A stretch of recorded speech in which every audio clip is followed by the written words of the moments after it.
Inamin ni Tony Yang na kapatid ni dating Presidential Economic Advisor Michael Yang sa pagdinig sa Senado na Chinese national siya kahit meron siyang Philippine birth certificate.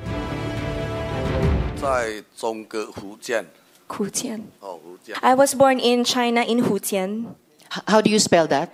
Futian, and that means in Fukien province. Place of birth, Misamis Oriental. You just told us pinanganak kayo sa Xinjiang, sa Fukien province. So, a lie on the birth certificate, isa pang patunay na irregular yung birth certificate nyo.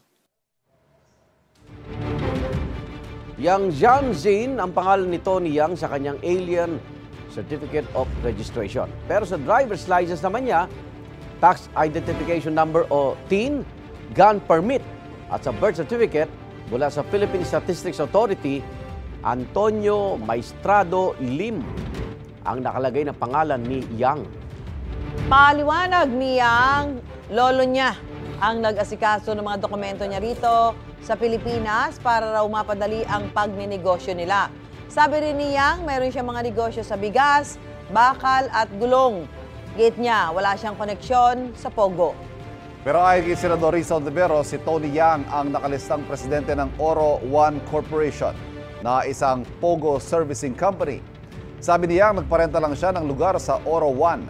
Sa impormasyon din ng Presidential Anti-Organized Crime Commission o PAOC, may Pogo facility sa loob ng Philippine Sanjia Steel Corporation na pagmamayari umano ni Yang.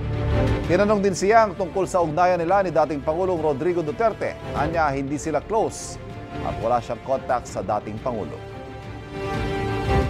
Paano nyo nakilala si dating presidente? 我不认识他，就是有一次好像 Former President Duterte, he went to Cagayan, and we had a meeting with the Chinese business groups, and that's why we were able to meet him, and we had a photo with him. Kapuso, para laging una ka sa mga balita, bisitahin at mag-subscribe sa GMA Integrated News sa YouTube. Sa mga kapuso abroad, samahan nyo kami sa GMA Pinoy TV at sa www.gmanews.tv.